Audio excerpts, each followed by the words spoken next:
Esta es una grabación con Gustavo Álvarez Gardiazabal el 21 de diciembre del 2018 en su finca El Porce, a orillas de la carretera Panorama. Es mi dedicatoria a la historia de Sevilla, que a veces he estudiado cuando debía haberla estudiado mucho más. Muchas gracias, maestro Gardiazabal, por aceptar nuestra invitación a este diálogo, a esta charla. Quería preguntarle, maestro, así un vistazo general, ¿qué conoce de la historia de Sevilla Valle? Bueno, conozco bastante y he tenido el privilegio en la vida de haber tenido y haber apoyado en distinta forma a 3 amigos nacidos en Sevilla. A Lino Gil Jaramillo, periodista excepcional, estudioso de la poesía colombiana, defensor de las ideas de izquierda y mi maestro de poesía en la Universidad del Valle. A Alfonso Osa Jaramillo, el viejo líder liberal de Sevilla por muchos años, que fue mi compañero en la Asamblea Departamental y con quien hice unos nexos muy especiales. Y Héctor Abad Gómez. Con ellos y con muchos otros amigos a lo largo de mi ya avejentada vida he podido orientarme en mis lecturas, en mis escarbaderas y encontrar muchos detalles. Recuerde que Sevilla estuvo íntimamente ligada con el mundo real, liberal, que gobernaba de alguna manera en Tuluá, el de los Uribe Uribe. En Tuluá se afincaron ellos en 3 ramas diferentes: los Uribe Uribe, los Uribe Restrepo y los Restrepo Uribe. Y de allí descienden muchos de los que han manejado el departamento del Valle y ayudado a Colombia a salir adelante. Uno de los hermanos del general Rafael Uribe Uribe, el médico Tomás, que se había dado el lujo de estudiar en la Sorbona a principios del siglo XX y que después fue candidato liberal en la Convención de Ibagué en 1923 y no aceptó, y más bien hizo elegir como candidato a Benjamín Herrera, que ya era un soldado derrotado de las guerras. El doctor Tomás vivió en Tuluá, organizó a Tuluá e hizo la historia de un gran periodo de mi pueblo.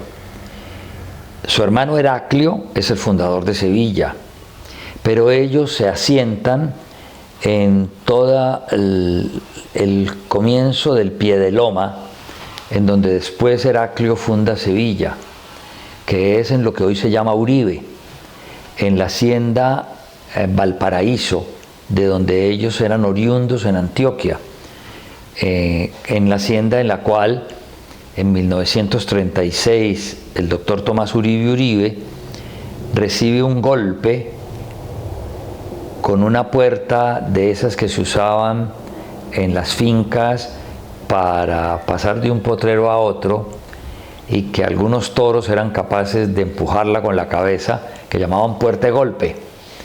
Ese golpe le da en la cabeza al doctor Uribe y 3 días después muere en Tuluá. Entonces, la vinculación de Sevilla con Tuluá viene en la historia de mi familia Gardiazabal, que tenías la librería, mi abuelo, enfrente de la botica del doctor Uribe. Entonces siempre se supo una historia y la otra, Y cuando yo empecé a participar en la vida literaria y en la vida política, pues se hicieron esos nexos que me permitieron estudiar mucho del comportamiento sevillano. Me hicieron aprender mucho del temperamento sevillano, temperamento liberal, procomunista a comienzos del siglo, gracias a los sindicatos que se formaron en las trilladoras de café y la presencia de mujeres seleccionadoras, y que les sirven de alguna manera de vacuna para que la violencia no se desate tan ferozmente como en el Valle Geográfico. Matan varios jefes liberales y aparecen algunos pájaros auspiciados desde Tuluá, pero desde Sevilla y con la influencia en la zona cafetera salen después los bandoleros o los bandidos del Frente Nacional. De allá sale Chispas y sale el Mosco. No sé si tenían origen en Sevilla, pero sí se nutrieron de allí, de esa zona. Los otros eran segundones dentro de la estructura de la pajaramenta que hace la violencia en el Valle del Cauca. Porque el gran jefe de todos esos pájaros, que eran los paramilitares de entonces, protegidos por la policía, que era primero liberal hasta el 9 de abril, porque era una policía municipal o departamental, después la volvieron una policía nacional y la volvieron la policía del régimen, y entonces se sentían protegidos por ellos, que es una forma del paramilitarismo que vinimos a tener 60 años después. Es decir, maestro, que estas personas tristemente famosas allí en Sevilla, como alias Melco, como este Chispas que estamos hablando, y ellos eran como parte de la estructura, que era como la cabeza era el cóndor. No, porque es que era una estructura de alguna manera federal, en donde solamente se reconocía un príncipe, o feudal, sin que León María jamás hubiese buscado un peso con su ejercicio político o bandido. Él ganó sueldo como empleado del SIC y bueno, figuraba en la nómina del SIC, pero él no era detective. Pero era como el Servicio de Inteligencia Colombiano. Entonces, dentro de esa organización de la pajaramenta no aparecen pájaros destacados allá, sino con posterioridad al Pacto de Paz del Frente Nacional. Los otros eran ayudantes de momento, colaboradores en alguna manera de una votación conservadora que en Sevilla no se sentía, no se sintió. Yo creo que vino a sentirse muchos años después con Rafael Quintero, pero anteriormente la votación conservadora no existía. Entonces eso le sirvió de una especie de vacuna para que la violencia no fuera tan atroz. La hubo, y los muertos fueron distinguidos, allá los muertos fueron distinguidos. Pero en la zona campesina, el esfuerzo de los pájaros desde Tuluá y de la cordillera occidental, de toda la banda occidental del río Cauca, sí se sintió. Y pues a pocos kilómetros del casco urbano, San Antonio es un epicentro de violencia, y toda la vega del río Ugalagrande hasta Barragán hace parte, o la Bolsa, que es el más arriba, hace parte de esa guerra que tenía relación comercial con Sevilla. Entonces la violencia se sentía porque los campesinos de Alegrías, los campesinos de los Osos, los campesinos de Cebollal, los de el otro donde vivió Ospina mucho tiempo, el guerrillero, Puerto Brasa. No, no, desde acá del lado de Sevilla, con barco. Todos mercaban en Sevilla, no mercaban en Tuluá. Algunos bajaban a mercar a Ceilán, y es desde Ceilán donde se va produciendo ese crecimiento de la violencia.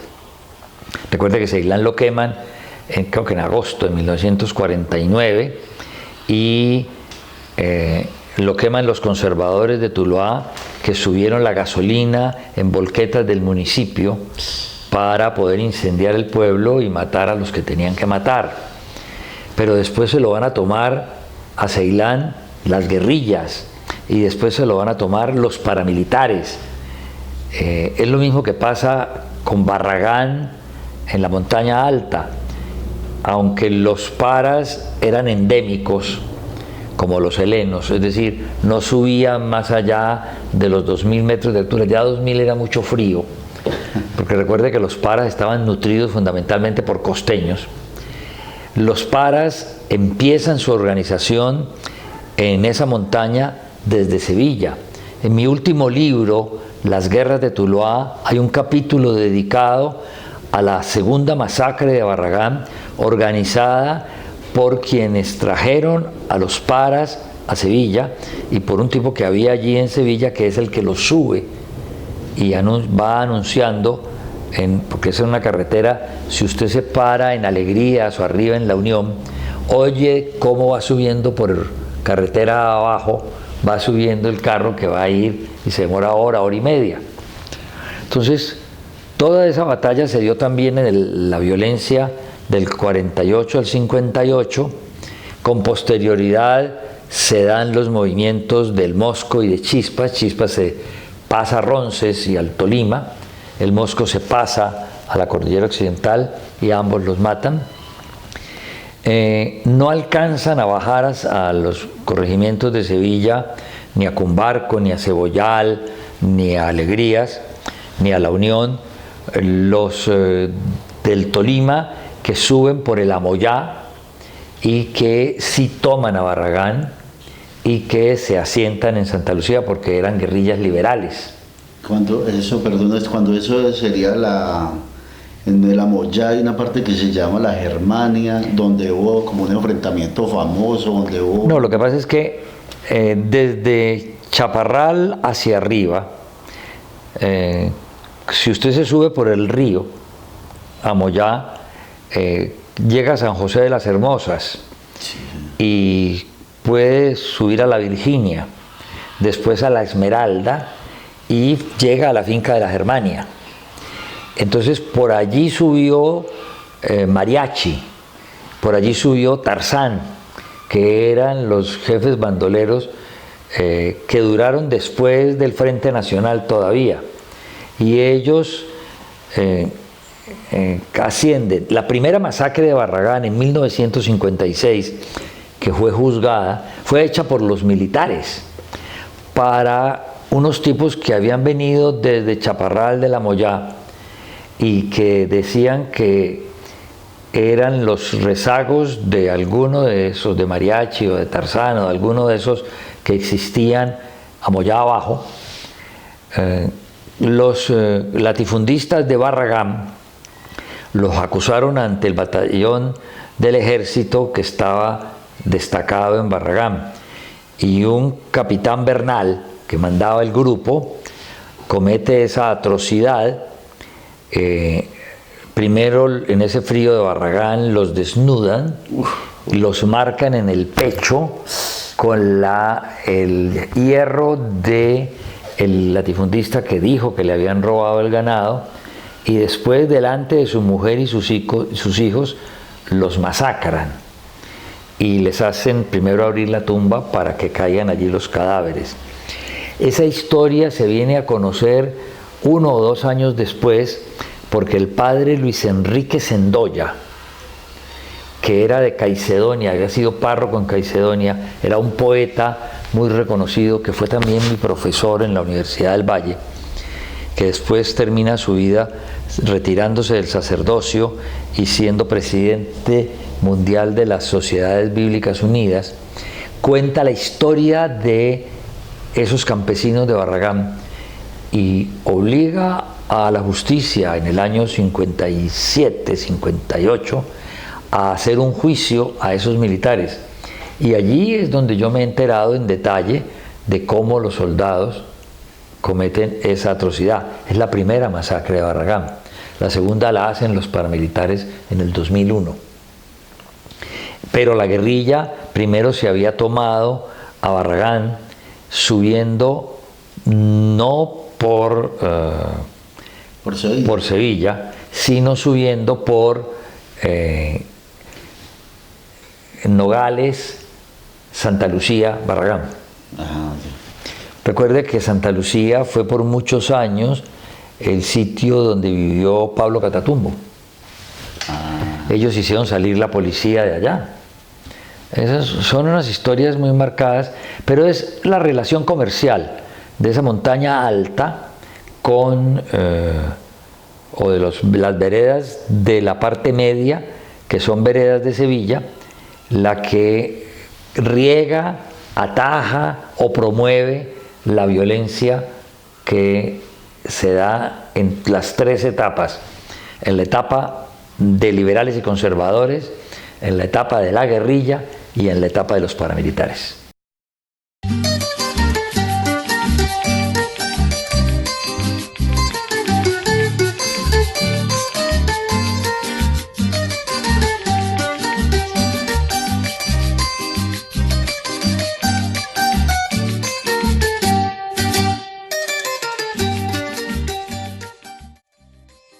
Quería preguntarle, detrás de cámaras estábamos hablando que había una particularidad con estos pueblos fundados en esa época liberales, y que eran liberales derrotados, y que había unos pueblos al lado de un pueblo liberal fundaban un pueblito conservador.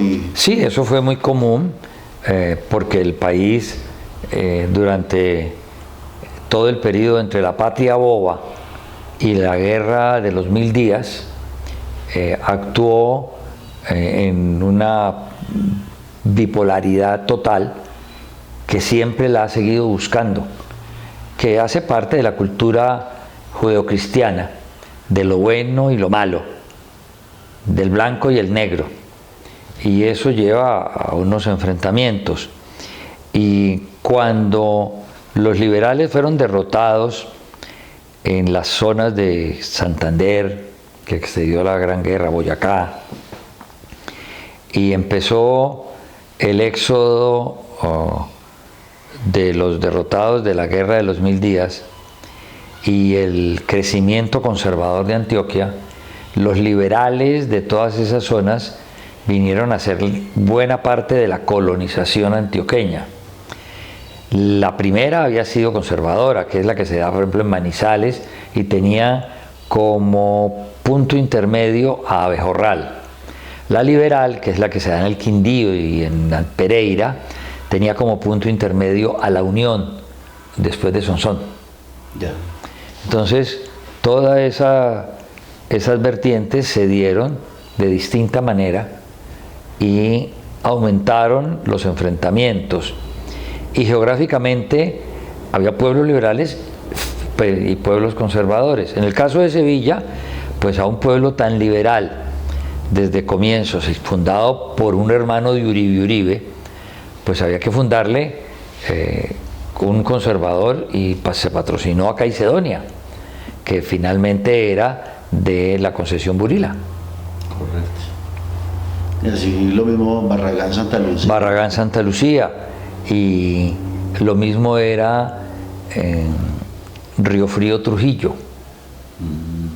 ¿Verdad? Entonces Tuluá tenía también. En Tuluá no, porque Tuluá ha sido y deberá seguir siendo el epicentro de todos los conflictos y de todos los proveedores de los conflictos.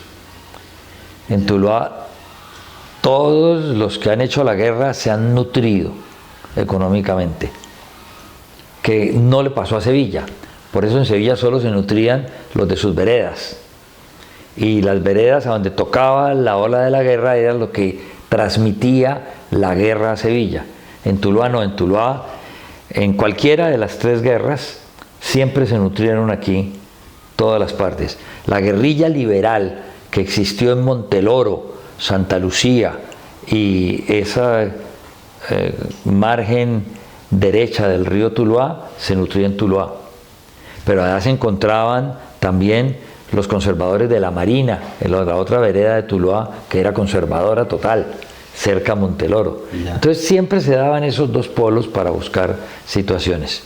Le quería preguntar también, ¿por qué cree usted que todos estos conflictos históricamente de violencia política terminan muchas veces convertidos ya como en tradición oral? O sea, se convierten como mitos, que esos bandoleros se convierten como unos tipos guapos. Porque el gobierno nunca dejó que se dijera la verdad.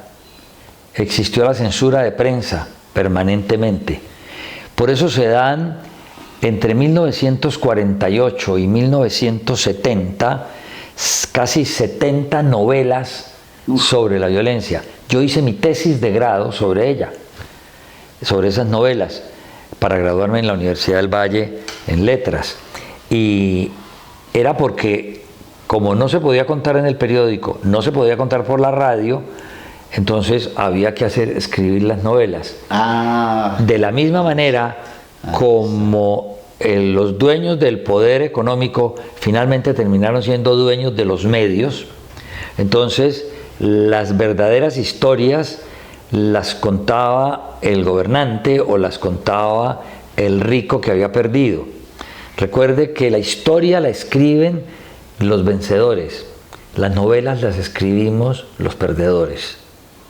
Y los mitos se dan sobre la base de la posibilidad del misterio. Nunca supimos de verdad cómo había sido lo de Pablo Escobar, y hoy es un mito universal.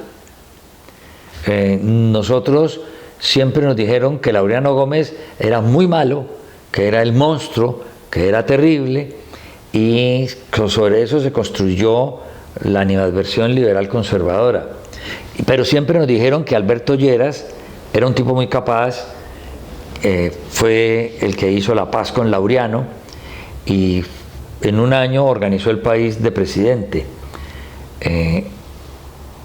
Entonces se volvió un mito, pero como no era malo, se pierde en la historia.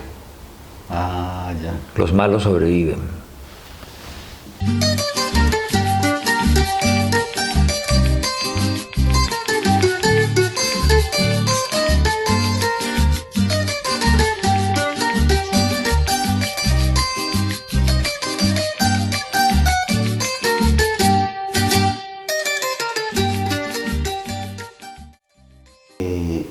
Podemos decir que el inicio, la génesis de todos esos conflictos, digamos, en la historia contemporánea es el Bogotazo, o al menos para nuestra región, o digamos... Bueno, no, lo que pasa es que oficialmente el 9 de abril, que no solamente fue Bogotazo, sino que se dio en 142 municipios al mismo tiempo, entre ellos Tuluá, y ahí surge León María Lozano como mito, porque con un taco de dinamita para la turba liberal que va a quemar a los salesianos, que eran a los que ya habían quemado al mediodía en Barranquilla y habían matado a un cura. Recuerde que se queman 11 iglesias el 9 de abril, eso no se cuenta sino el Bogotazo. Porque es la historia centralista de este país, pero fueron 142.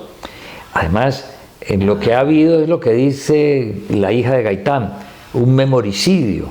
Hay un esfuerzo mayúsculo porque no se cuente ni siquiera del pasado la verdadera memoria. Entonces nos toca, novelistas como yo, contar unas historias que trascienden la historia oficial y que recogen la necesidad de mitificar el misterio que se tuvo sobre esos episodios. Bueno, entonces habíamos hablado que León María Lozano, digamos que de alguna forma hacía parte de esa policía como de inteligencia, ¿cierto? No, ese era el sueldo. A él le llegaba esa plata, 500 pesos mensuales. Le pagaban, aparecía en nómina. Como han aparecido toda la vida las corbatas gente que nunca fue a trabajar y siempre apareció en nómina. Él aparecía en esa nómina, pero él ejercía el mandato conservador y lo ejerció solamente por 8 años. A él lo matan en 1956. Y él, durante esos 8 años, ese mandato conservador lo lleva a ser no solo el jefe de los pájaros, por eso lo llaman el cóndor, Claro. ¿ya? Sino que lo lleva a tener la suficiente influencia para llegar al Palacio de San Francisco, que era la antigua gobernación del Valle, y entrar al despacho del gobernador sin cita. Así lo hizo en el despacho de Carlos Sardi Garcés. Me lo contaba Humberto González Narváez, que era el secretario de gobierno de Carlos Sardi. Y de la misma manera, él iba al tribunal de Buga a pedir que a fulano de tal no lo jodieran, que no le abrieran proceso. Así la verdad. Y es la historia en la cual él, la única vez que se sabe que fue a Sevilla, fue a pedir que le liberaran a una gente de la cárcel. Y no era pedir, él la sacaba. A ordenar, más bien. ¿Y él tenía alguna relación con Rojas Pinilla? Sí, claro, porque Rojas Pinilla llega en 1953, el 13 de junio, da el golpe de Estado y lo hace apoyado por los conservadores ospinistas. León María era conservador laurianista, pero obviamente necesitaba continuar en el gobierno y el SIC era del gobierno. Entonces él se vuelve Rojas Pinillista, amparado en la presencia de Ospina Pérez en la Asamblea Nacional Constituyente. Rojas Pinilla le rinde homenaje público, le entrega una condecoración y hay una famosa fotografía en el aeropuerto Farfán de Tuluá donde está Rojas Pinilla al lado de León María.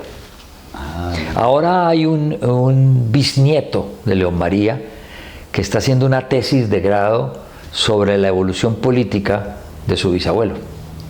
Aquí estuvo conversando conmigo, muy interesante. Y digamos, esa relación que había Rojas Pinilla, el cóndor, digamos que es como algo parecido a lo que actualmente pasa con paramilitares y ejército. Lo que pasó con paramilitares y ejército, sobre todo en las zonas donde ya había estado la civilización antioqueña, es decir, la violencia, es decir, el narcotráfico. Y no me haga hablar más de eso. Bueno, una pregunta es bien interesante y que hemos como la hemos rodeado aquí en esta charla. ¿Qué papel jugó la iglesia en esa época?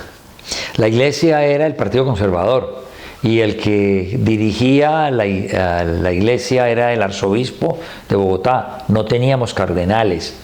Y ese arzobispo de Bogotá, actúa en 1930 cuando divide al Partido Conservador entre Vázquez Cobo y Guillermo Valencia y pierden la elección y gana Olaya Herrera. Y es Monseñor Ismael Perdomo o Crisanto Luque, ya es Crisanto Luque, en 1950, el que es el primer cardenal después en el 53-54, quien da el apoyo al gobierno conservador. E indudablemente los curas, muchos, pregonaban la violencia desde los púlpitos. Tenemos un ejemplo clásico, Monseñor Miguel Ángel Builes, obispo de Santa Rosa, que persiguió a la Madre Laura, la que es ahora santa, como si fuera una rata. Pero fue el último de los obispos en apoyar a Rojas Pinilla el 10 de mayo del 57, cuando lo tumban. Él era ultragodo, ultraderechista, por ahí parecido a Bolsonaro, que está en Brasil. ¿Cree usted que el Valle del Cauca todavía está bajo el poder del gamonalismo? ¿O hemos avanzado un poco, hemos salido ya un poco de... No, el Valle del Cauca no ha sido gamonalicio. Y yo escribí una novela llamada El último gamonal sobre Leonardo Espinosa, el jefe de Trujillo. No, el Valle del Cauca es feudal. Fue feudal, ha sido feudal y creo que va a seguir siendo. Finalmente, usted ahora no ve sino caña. Esto es un oasis, esta finca donde usted ha venido. pero es todo caña, la rodea la caña. Y la caña de azúcar es el monocultivo, y la caña de azúcar solo la muelen 12 ingenios azucareros. Entonces son los señores feudales que acopian del trabajo de todos. Sobre el proceso de paz, ¿usted qué opinión tiene sobre el proceso de paz? Me parece que era necesario, que lo hicieron mal hecho porque Santos no se lo vendió al país, lo hizo él con esa tendencia bogotana, de oligarquía bogotana, lo quiso hacer él solo, para él solo, y no quiso coadyuvar y obligó a que Uribe fuera su enemigo al otro lado. Pero el país necesitaba la paz, porque por la guerra ni Uribe fue capaz de dominarlos. Los llevó a negociar, pero no fue capaz de dominarlos ni de ganarla. No teníamos ejército que ganara la guerra, ni existía guerrilla que ganara la batalla. La paz era necesaria. Quedó mal hecha.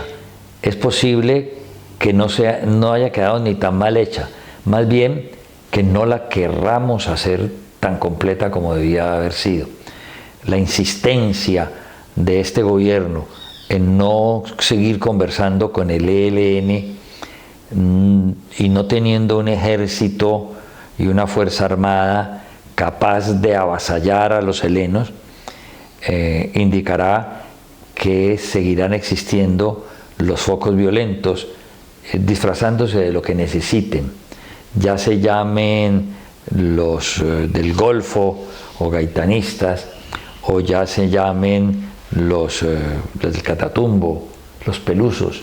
Siempre habrá grupos protegiendo la producción de cocaína o la producción de marihuana mientras ella esté prohibida. ¿Y qué opinión tiene sobre este gobierno que recién empieza?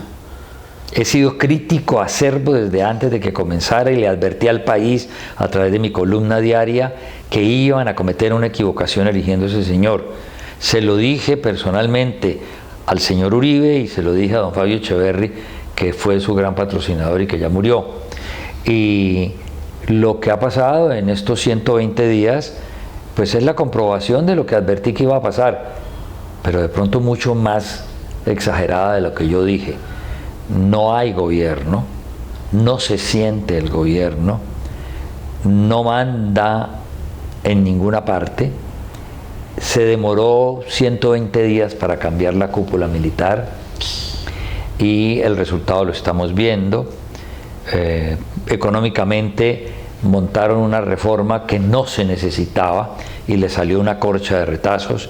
No pudieron pasar ninguna de las reformas que pretendió. Y hay un problema más grave, es que cuando usted lo oye hablar, no le cree por una razón elemental. No hay relación directa entre la palabra que pronuncia y el gesto de su cara. Y eso lo advierte cualquier ciudadano inconscientemente. ¿Está en riesgo el Centro Nacional de Memoria Histórica con Torrijos y otros militaristas que han pretendido nombrar en este gobierno? A mí me parece que el Centro de Memoria Histórica es una mala copia de la justicia anglosajona, colonialista. Este país no es para recordar, porque este país está montado sobre la civilización indígena, judeocristiana y africana, en donde todos venían con el gen de la violencia y de la venganza. Y este es un país fundamentado en la envidia y la venganza. Y si usted empieza a recordar, en vez de evitarlo, les está enseñando cómo volverlo a hacer. No soy partidario de ese centro de memoria histórica y mucho menos de la gazapera en la que se han convertido. Bueno, la defensa de los territorios y la reclamación de derechos humanos son satanizadas por el Estado. Todos los días asesinan líderes sociales. ¿Será una nueva política de Estado eso es? No, eso no es política de Estado. ¿O será pronto por desprestigiar? No, esos son políticas automáticas del pueblo colombiano a lo largo de toda su historia. Este país nunca ha querido que lo dirijan los pobres, nunca ha querido que lo dirijan los que no están educados, y a los pobres que los educan generalmente los matan. Muchísimas gracias, maestro. Bueno, un cordial saludo a todos los televidentes, video oyentes que desde Sevilla me puedan estar viendo. Algún día volveré.